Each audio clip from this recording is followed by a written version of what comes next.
baka later on biglang itanggi, paano po yun? And in fact, there are several instances na sinasabi, hindi kanila yung signature.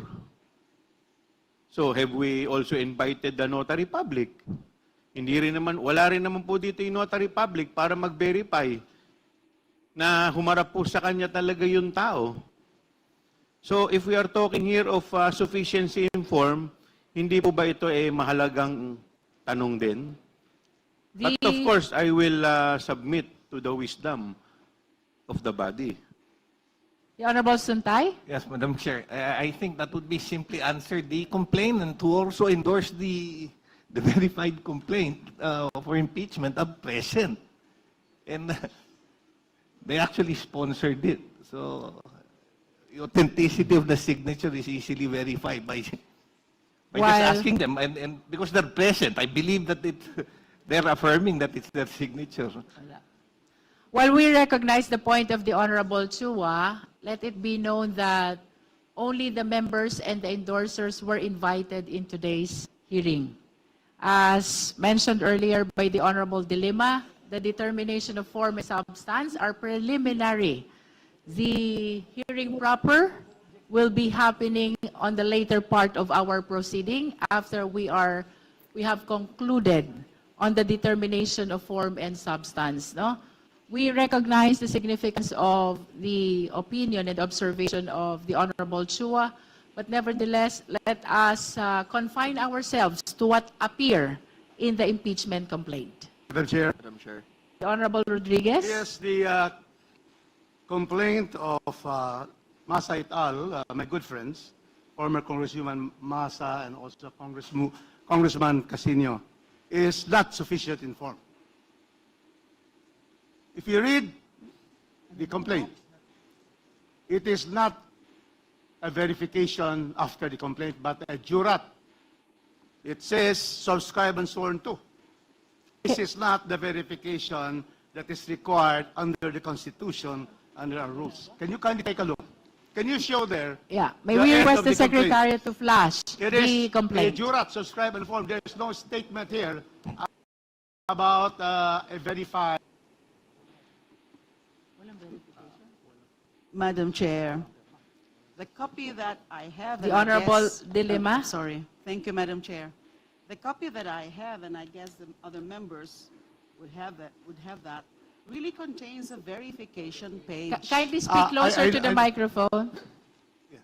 I see that there is a verification page alleging the necessary facts there in accordance with Section 3, Rule 2 of the Rules of Impeachment, Rules of Procedure in Impeachment Proceedings. That it is the complainants read and understood the contents thereof, and that the most important, the allegations therein are true and correct of our personal knowledge or based on authentic records and documents. That is the needed allegation or averment in a verification. Number 4 and number 5, not necessary anymore. It's actually required in the certification. So if it's a verification and certification requirement, then we can consider number 4 and number 5. But for purposes of verification under the rules, it's only about that the allegations are true and correct of our personal knowledge or based on authentic records and documents. I see it here. There is a verification duly signed by all the complainants. The Honorable Rodriguez? I have read that. It is after the verification of the endorser. But if you will read here, verification, signature, there's no notarization. The no notarization of the verification itself. Can you post those two? Because I have read this for the past week. And certainly we wish to hear it, but if it is insufficient in form, it cannot go. So look first at the jurat. At the end, verification should be at the end of the complaint, where it will say that it is of the personal knowledge or it's sufficient. If you say personal knowledge or authentic records, that's fine. That is in our civil procedure and our criminal procedure. But here, if you will see the verification, Mr. Chairman, Madam Chair, the verification has no signature of a notary public. So there is no sufficiency in form. The verification, which is attached to the endorsement, there is none. There is no notarization. Madam Chair. Madam Chair. Madam Chair. Madam Chair. Honorable Vice Chair Keith Flores. Is the copy of the Honorable Rufus Rodriguez, does it contain the last page, sir, where there is that page is attached? Secretary, kindly double check Maybe the copy. they failed to No, attach Madam the copy. Chair. the notarization is on the jurat. On the last page. It's on the jurat. And the jurat is not a verification. Not on the actual verification itself. Madam Chair. Sir, it's not verification. If you look at the verification itself, which they attach after the verification of the three, there is no notarization. After Kathleen Gaya de Guzman, no notarization. So how can there be a valid verification? Madam Chair. The page before Madam that, Congressman Chair. Rufus Rodriguez, also includes, can we flash the page before that, please? Madam The Chair, COMSEC. point of clarification before we can answer that one. Let us wait until the speaker finishes first before we call the rest. COMSEC, can we Madam flash the page before that? Vice Chair Tumogan, we will call you after we have flashed that page containing the jurat. May I know if we have the same copies? Because We're supposed to have the same copies, but nonetheless, if that we is are so- flashing this page on the screen that contains the jurat. because if Yeah, that's right. Subscribe and so on too. Yes. That is a jurat. It's not a verification. Go to the next That- page. It is notarized, correct? Go to that the is next page. correct. That's why I'm asking. Do we have the same copies? Yes, I If think the we have the answer same. is yes, then Congressman Rodriguez. We're is supposed to correct. have the same copies. So therefore, there is Only no, jurat. there's It's no, not a only jurat. So verification. therefore, there is no sufficiency in form.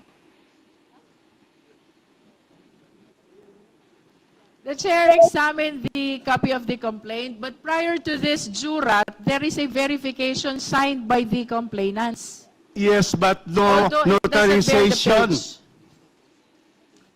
Therefore, it is self-serving. It's not public record. It is not something to bind us. Because there is no, after the signature. We will be suspending to check the copy of the Honorable Rodriguez. Okay, ito kopya ko. There is no signature.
We take note of the observation of the Honorable Rodriguez. Nonetheless, we have checked this copy. I believe this one is complete, no?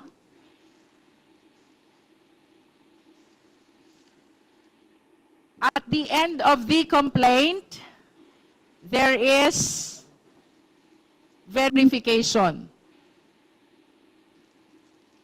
They were signed by the complainants. It is 2 pages because they have a lot of complainants, more than 32. And then after the signature of the complainants, we have the jurat. The jurat is supposed to be the oath to the verification. And then the names and the identification of the complainants.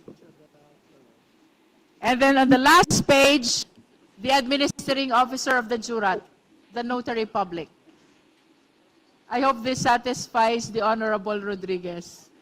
Madam Chair, we really would like your impeachment complaints to be heard. But the first requirement in the Constitution and our rules is sufficiency in form. If we will go back again, after the complaint, there is a verification. That was where it is signed. But there is no notarization on that. And then it goes to the jurat. The jurat, there are no signatures, and the jurat was the one that was notarized. It really is a lack, is insufficient in form. We cannot proceed with a complaint where the verification is not notarized, and its jurat has not been signed, and it is the one notarized. So we have to stick to legal rules, Madam Chair. In the rules, our rules on criminal procedure apply supplementarily. So there can be, it's just like a complaint which is not signed and not properly identified and verified. So therefore, it's clear. If you flash again, I would like to have this flash, Madam Chair, so that everybody will know, including the public.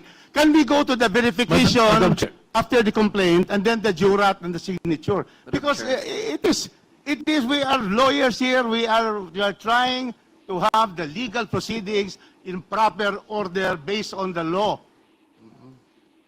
Madam Chair. The Honorable Arisa is recognized. Madam Chair, if you will look at the first complaint, it's the same thing. Yung verification po, hindi notarized. Yun lang pong jurat ang notarized. It's the same thing. It's not the same thing, Mr. It's Chair. the same thing. To answer, Madam Chair, it's not the same. It's the same thing. This is the copy. Yeah, it is verification and then the signature of the notary public. You see?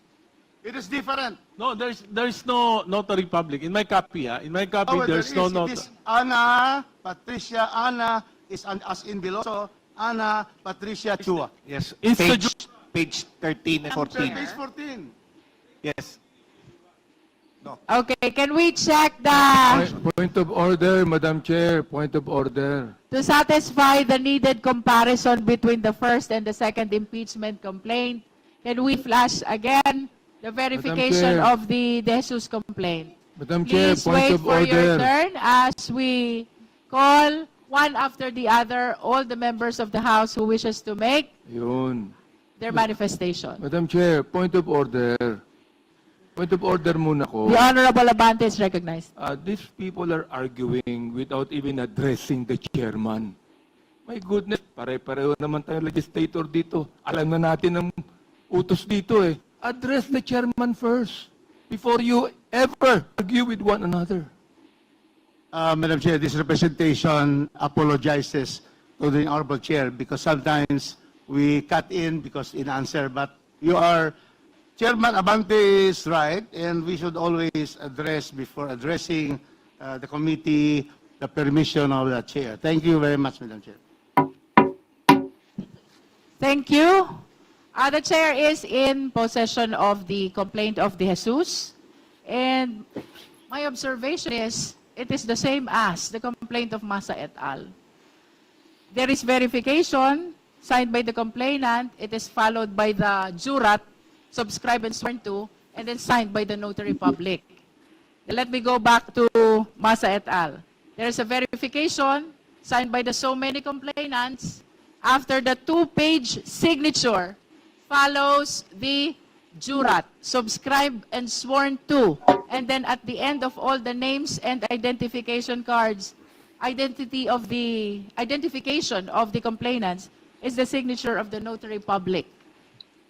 Madam Chair, short manifestation, Madam Chair. The Honorable Vice Chair Garbin is recognized. I confirm your findings on the verification of the MASA complaint. The verification, as together with it, the jurat, would yield the same date, Madam Chair.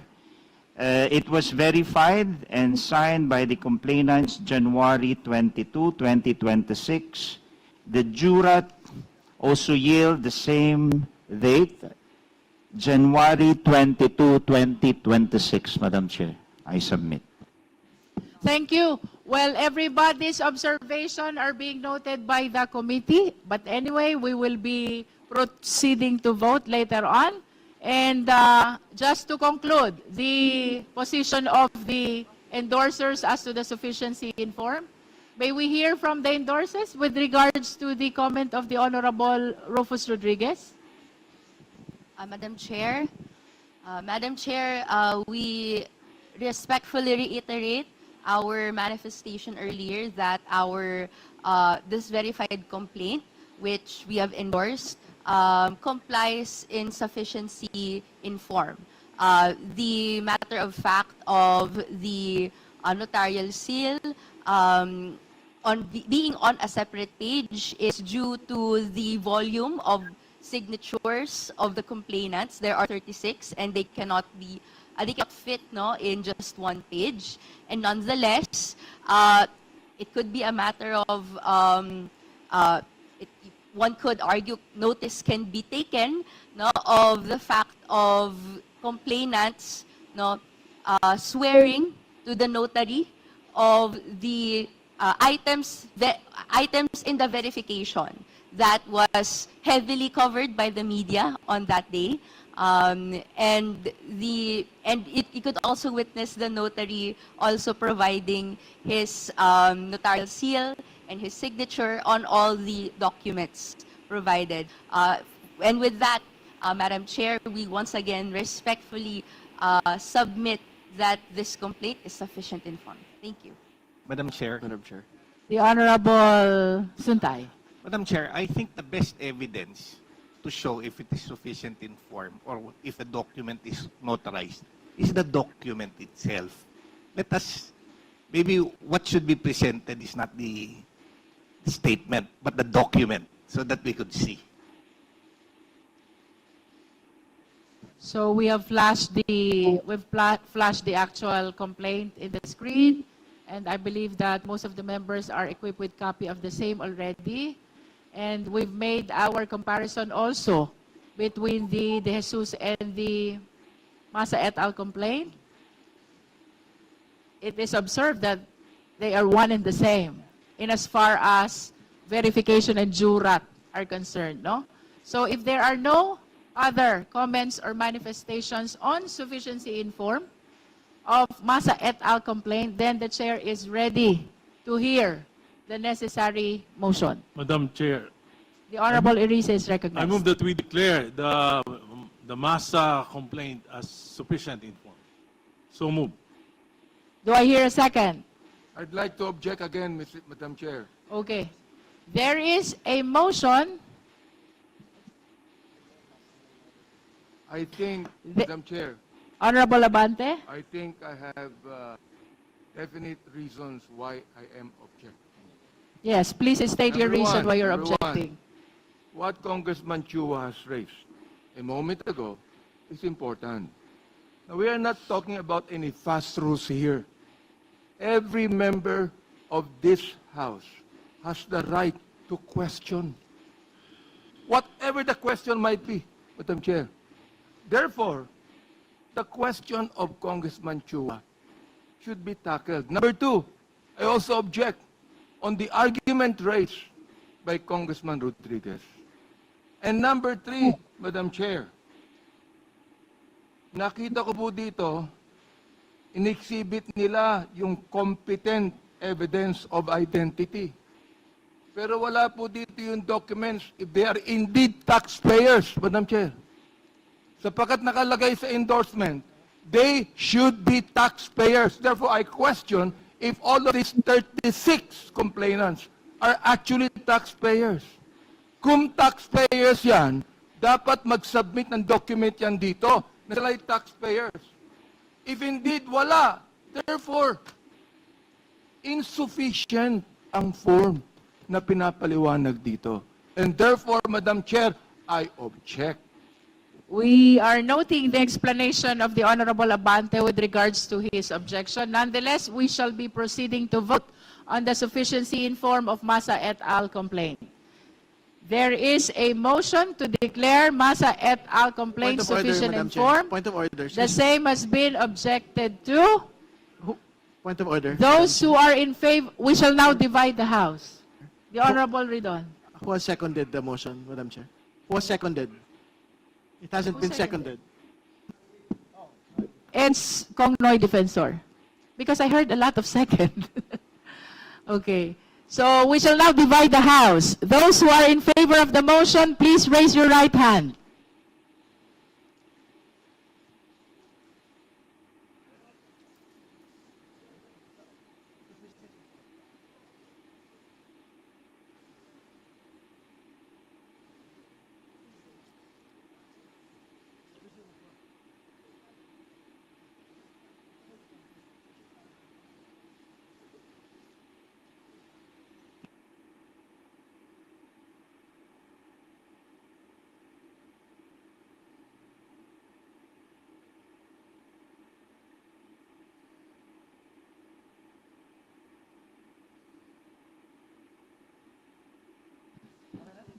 Those who are not in favor of the motion, please raise your right hand.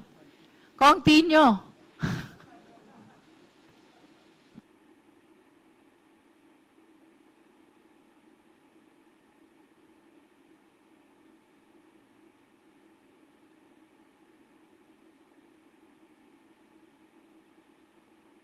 Those who abstain, please raise your right hand.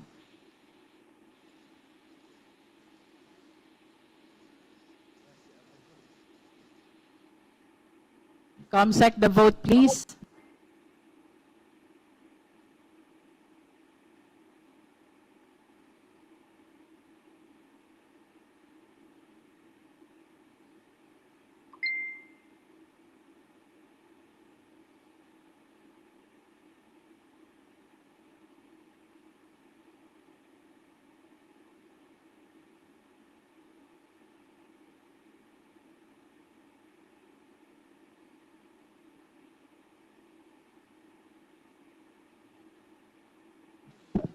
With 35 in favor, 9 against, and 1 abstain, the chair declares the Masa et al. Complaint sufficient in form.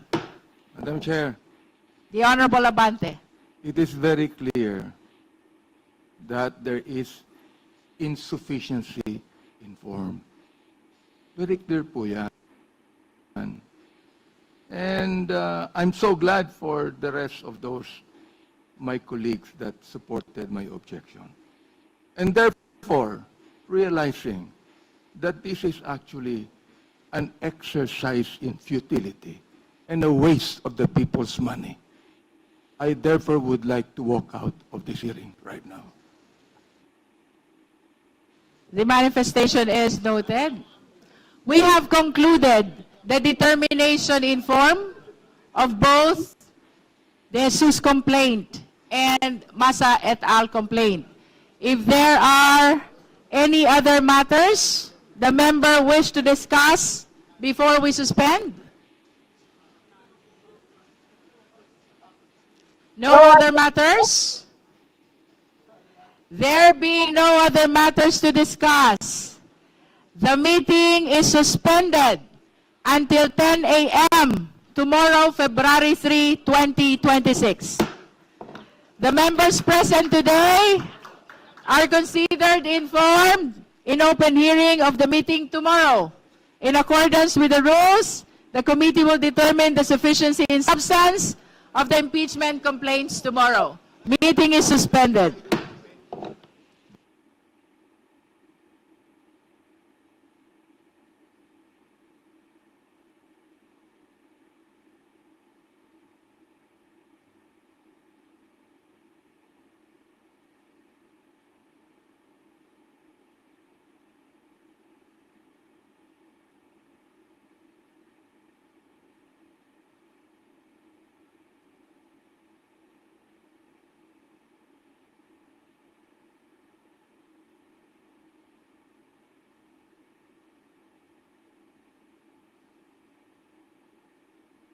Imagine being able to build an app with your name on it, just by thinking about it.